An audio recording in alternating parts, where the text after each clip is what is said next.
Good morning friends, आप सभी को बिहारी ट्रिक बबलू चैनल में स्वागत है। तो आज के इस वीडियो में दोस्तों हमारे सिया सर जो है पढ़ाने वाले आप लोगों को नदी, भारत की नदियाँ। ओके, टॉपिक जो है भारत की नदियाँ। इस टॉपिक को आप लोग बढ़िया से देखिएगा और समझिएगा, कमेंट कीजिएगा, लाइक कीजिएगा, सब्सक्राइब कीजिएगा और टेक्निकल चैनल जो हमारा बिहारी ट्रिक टेक्नोलॉजी, इसे ज़रूर विजिट कीजिएगा। ओके, चलिए वीडियो को शुरू करते हैं। हम लोगों ने दोस्तों पहला वीडियो बनाया था भारत की स्थिति एवं विस्तार। आज हम लोग देखेंगे भारत की नदियाँ। देखिए दोस्तों, भारत की नदियाँ को दो भागों में बांटते हैं उद्गम स्थल के आधार पे। देखिए भारत की नदियों का पहला प्रायद्वीपीय भारत की नदियाँ और दूसरा दोस्तों हिमालय की नदियाँ। अब दोस्तों हिमालय की नदियाँ को तीन अपवाह तंत्र में बांटते हैं। तो देखिए पहला सिंधु अपवाह तंत्र, दूसरा गंगा अपवाह तंत्र, तीसरा दोस्तों ब्रह्मपुत्र अपवाह तंत्र। तो अब दोस्तों हम लोग देखते हैं सिंधु अपवाह तंत्र को। सिंधु अपवाह तंत्र में दोस्तों पहले हम लोग देखते हैं सिंधु नदी को कि सिंधु नदी का उद्गम स्थल क्या है, सिंधु नदी किस तरह से बहती है। तो देखिए दोस्तों सिंधु नदी का उद्गम स्थल यह है तिब्बत के मानसरोवर झील से सिंधु नदी निकलती है और अपने उद्गम स्थल से उत्तर पश्चिम की ओर बहती हुई भारत में प्रवेश करती है। और यह नदी भारत के मात्र एक केंद्र शासित प्रदेश लद्दाख से बहती हुई पाकिस्तान में प्रवेश करती है दोस्तों, और कराची के पास अरब सागर में गिर जाती है। अब दोस्तों हम लोग देखते हैं सिंधु के प्रमुख सहायक नदी कौन कौन है। तो सिंधु के प्रमुख सहायक नदी दोस्तों आपका झेलम नदी है, चेनाब नदी है, रावी नदी है, ब्यास नदी है और सतलज नदी है और काबुल नदी है। अब दोस्तों देखते हैं कि सिंधु की लंबाई कितनी है। तो सिंधु नदी की लंबाई दोस्तों 2880 किलोमीटर है। 2880 किलोमीटर है दोस्तों।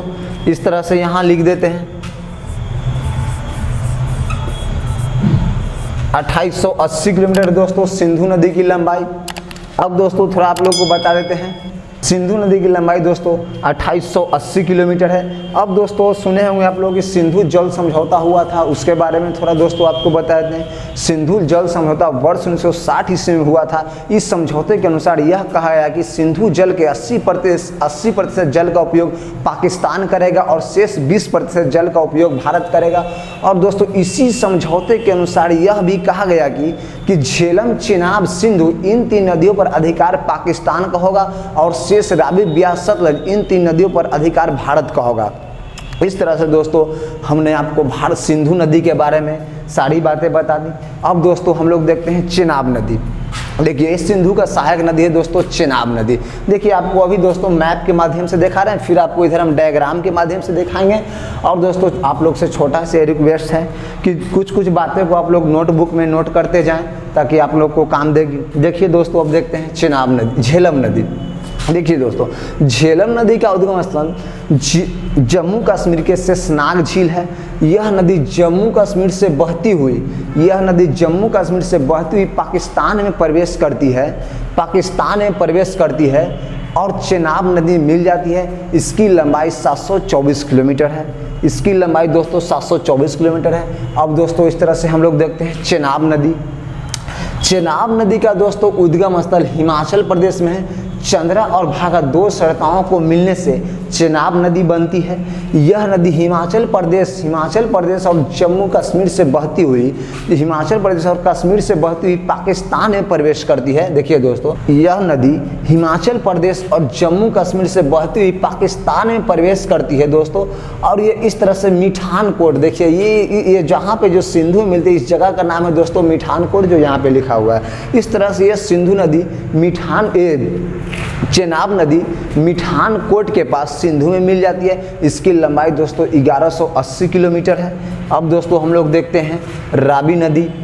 देखिए दोस्तों रावी नदी का उद्गम स्थल हिमाचल प्रदेश में, यह देखिए यहाँ दोस्तों हिमाचल प्रदेश में रोहतांग दर्रा है। यह नदी हिमाचल प्रदेश से बहती हुई, देखिए दोस्तों इस तरह से यह नदी हिमाचल प्रदेश से बहती हुई जम्मू कश्मीर में प्रवेश करती। यह नदी हिमाचल प्रदेश और जम्मू कश्मीर से बहती हुई पाकिस्तान में प्रवेश करती है और चेनाब में मिल जाती है। हाँ अब देखते हैं दोस्तों हम लोग ब्यास नदी।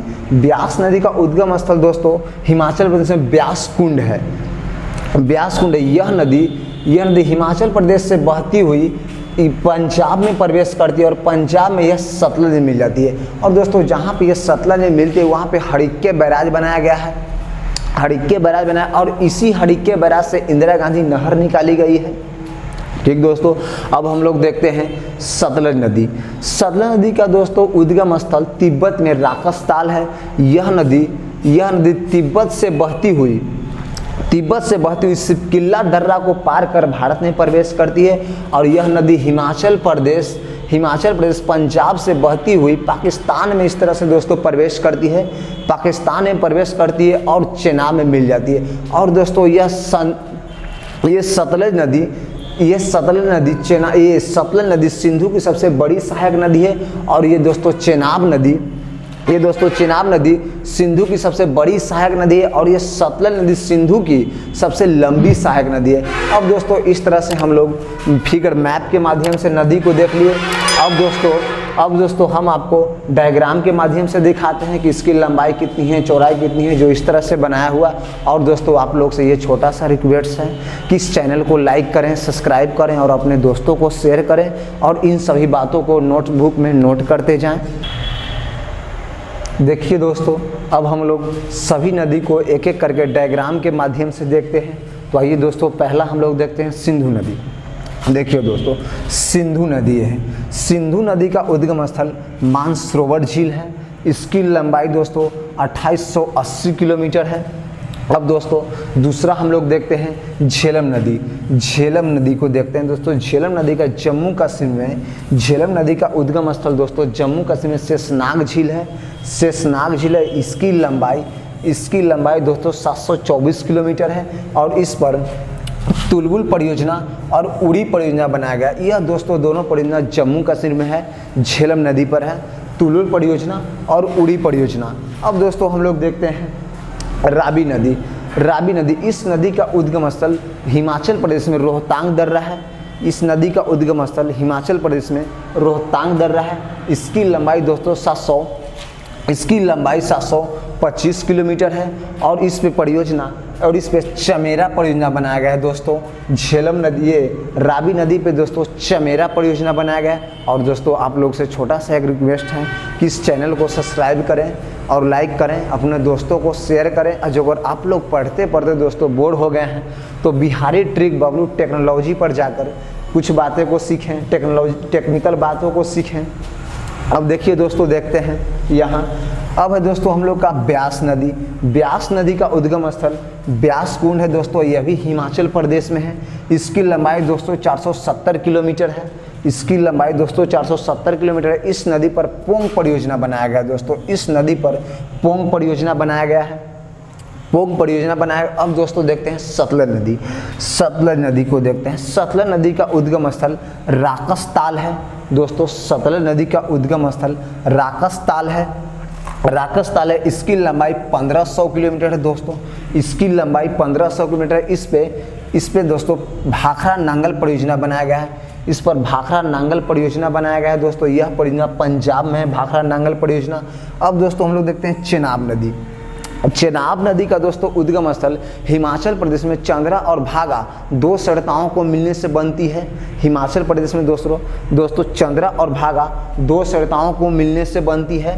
कौन? चेनाब नदी। चेनाब नदी का दोस्तों लंबाई 1180 किलोमीटर है। और चेनाब नदी पर 3 परियोजनाएं बनाई गई है। 3 परियोजनाएं बनाई गई है। दुलहस्ती परियोजना, सलाल परियोजना और बगलीहाल परियोजना। अब दोस्तों हम आपको पुनः एक बार इन सभी बातों को रिकॉल करा देते हैं ताकि आप लोग को समझने में किसी प्रकार की दिक्कत ना हो। देखिए दोस्तों, भारत की नदियाँ, हम लोग भारत की नदियाँ पे बात कर रहे थे। तो देखिए दोस्तों, भारत की नदियों को उद्गम स्थल के आधार पर 2 भागों में बांटा गया है। देखिए दोस्तों, भारत की नदियों को उद्गम स्थल के आधार पर 2 भागों में बांटा गया है। तो देखिए, पहला प्रायद्वीपीय भारत की नदियाँ और दूसरा हिमालय की नदियाँ। दूसरा है दोस्तों हिमालय की नदियाँ। अब हिमालय की नदियाँ को दोस्तों 3 भागों में बांटा गया है। हिमालय की नदियाँ को 3 अपवाह तंत्र में बांटा गया है। तो देखिए दोस्तों, पहला आपका सिंधु अपवाह तंत्र, दूसरा आपका गंगा अपवाह तंत्र, तीसरा है आपका दोस्तों ब्रह्मपुत्र अपवाह तंत्र, जिसमें दोस्तों आज हम लोग सिंधु अपवाह तंत्र पे बात किए हैं। अगले वीडियो में दोस्तों हम गंगा अपवाह तंत्र पे बात करेंगे। तो देखिए दोस्तों, जिस तरह से पूरे बात को हम रिकॉल फिर से कर देते हैं। देखिए इस तरह से आपका सिंधु नदी है, तो सिंधु नदी का उद्गम स्थल तिब्बत में मानसरोवर झील है। यह नदी अपने उद्गम स्थल से पूर्व उत्तर पश्चिम की ओर बहती हुई भारत में प्रवेश करती है, और यह नदी भारत के एकमात्र केंद्र शासित प्रदेश लद्दाख से बहती हुई पाकिस्तान में प्रवेश करती है और कराची के पास दोस्तों अरब सागर में गिर जाती है। देखिए ये आपका कराची है। अब दोस्तों बारी से बताते हैं आपको कि सिंधु नदी की लंबाई 2880 किलोमीटर है। इसकी सबसे बड़ी सहायक नदी चेनाब नदी है। देखिए दोस्तों आपको बताते हैं बड़ी नदी क्या होती है और लंबी नदी क्या होती है, ताकि कितने दोस्त ऐसे हैं जिनको बड़ी नदी और लंबी नदी में कोई फर्क ही नहीं बुझाती है। तो देखिए बताते हैं, बड़ी नदी दोस्तों उसे कहते हैं कि जिसमें पानी का जमाव अधिक हो, उसे दोस्तों बड़ी नदी कहते हैं। और लंबी नदी उसे कहते हैं कि जो नदी अधिक लंबी हो, उसे लंबी नदी कहते हैं। और दोस्तों आप लोग से छोटा सा रिक्वेस्ट है कि इस चैनल को जरूर सब्सक्राइब करें। इस तरह के वीडियो पाने के लिए इस चैनल को फॉलो करें। इंडियन ज्योग्राफी दोस्तों आप लोगों को हर चैप्टर वाइज पढ़ाई जाएगी इस चैनल पे, आप लोग बने रहें इस वीडियो में। देखिए दोस्तों अब हम बात करते हैं दोस्तों आपसे झेलम नदी। झेलम नदी का दोस्तों उद्गम स्थल जम्मू कश्मीर में दोस्तों, जम्मू कश्मीर से शेषनाग झील है। यह नदी जम्मू कश्मीर से बहती हुई पाकिस्तान में प्रवेश करती है और चेनाब में मिलती है, और दोस्तों चेनाब में मिल जाती है। अब दोस्तों देखते हैं चेनाब नदी। चेनाब नदी का उद्गम स्थल दोस्तों हिमाचल प्रदेश में चंद्रा और भागा दो सरिताओं को मिलने से बनती है। इस नदी का यह नदी हिमाचल प्रदेश से बहती हुई हिमाचल प्रदेश और जम्मू कश्मीर से बहती हुई पाकिस्तान में प्रवेश करती है और कराची के पास सिंधु में मिल जाती है। दोस्तों अब हम लोग देखते हैं रावी नदी का उद्गम दोस्तों हिमाचल प्रदेश में रोहतांग दर्रा है। यह नदी हिमाचल प्रदेश से, देखिए यह नदी हिमाचल प्रदेश से इस तरह से ऐसे हिमाचल प्रदेश और पंजाब से बहती हुई यहाँ आकर पाकिस्तान में मिल जाती है। अब दोस्तों देखते हैं ब्यास नदी का उद्गम स्थल दोस्तों ब्यास कुंड है हिमाचल प्रदेश में। यह नदी हिमाचल प्रदेश और पंजाब, यह नदी हिमाचल प्रदेश से बहती हुई पंजाब में आकर मिल जाती है। और जहाँ पे ये पंजाब में मिलती है दोस्तों, वहाँ पे हरिक्के बैराज बनाया गया है, और इसी हरिक्के बैराज से इंदिरा गांधी नहर को निकाली गई है, जो भारत की सबसे लंबी नहर है, वो तो आप जानते ही होंगे। ठीक है दोस्तों, अब देखते हैं आपको सतलज नदी का उद्गम स्थल दोस्तों तिब्बत के राकस ताल है। तिब्बत में राकस ताल है। यह नदी अपने उद्गम स्थल से पश्चिम की ओर बहती हुई भारत में सिपकिल्ला दर्रा को पार कर प्रवेश करती है। देखिए दोस्तों इस तरह के यहाँ के आसपास में सिपकिल्ला दर्रा है।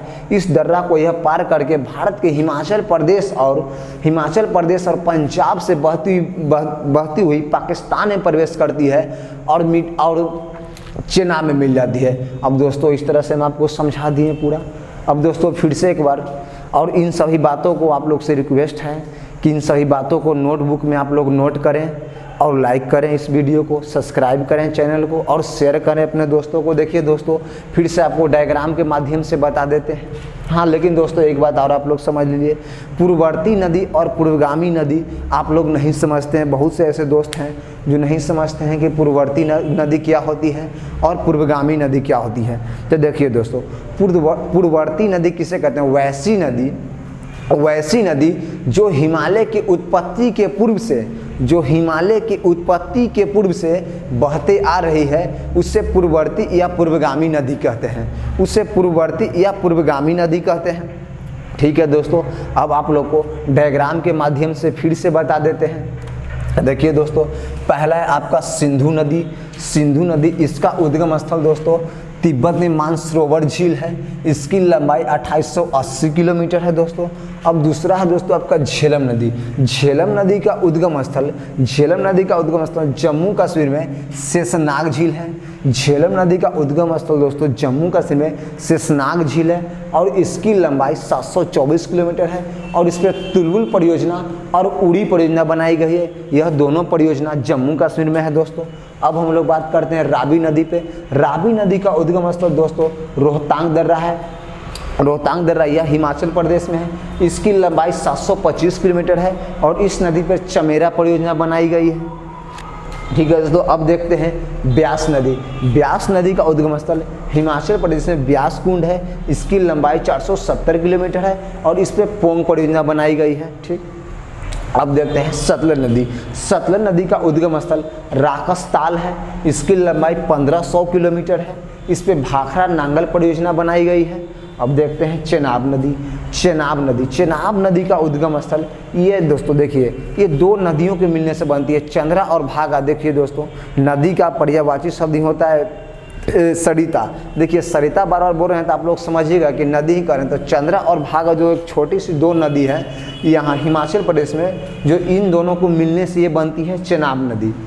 ठीक, इसकी लंबाई दोस्तों 1180 किलोमीटर है और इस नदी पर दुलहस्ती परियोजना, सलाल परियोजना और बगलीहाल परियोजना बनाई गई है। और दोस्तों देखिए, अब आप लोग से एक बात हम बता देते हैं कि कहीं कहीं दोस्तों नदी की लंबाई में आपको 2-4 किलोमीटर का मतलब आगे पीछे दिखेगा, तो उसके लिए आप टेंशन मत लीजिए। हर बुक में अलग अलग लिखा हुआ रहता है। आप लूसेंट देखिएगा तो कुछ मिलेगा, माजिद हुसैन का देखिएगा तो आपको कुछ मिलेगा, दृष्टि का देखिएगा तो आपको कुछ मिलेगा, महेश बर्नवाल का देखिएगा तो आपको कुछ मिलेगा।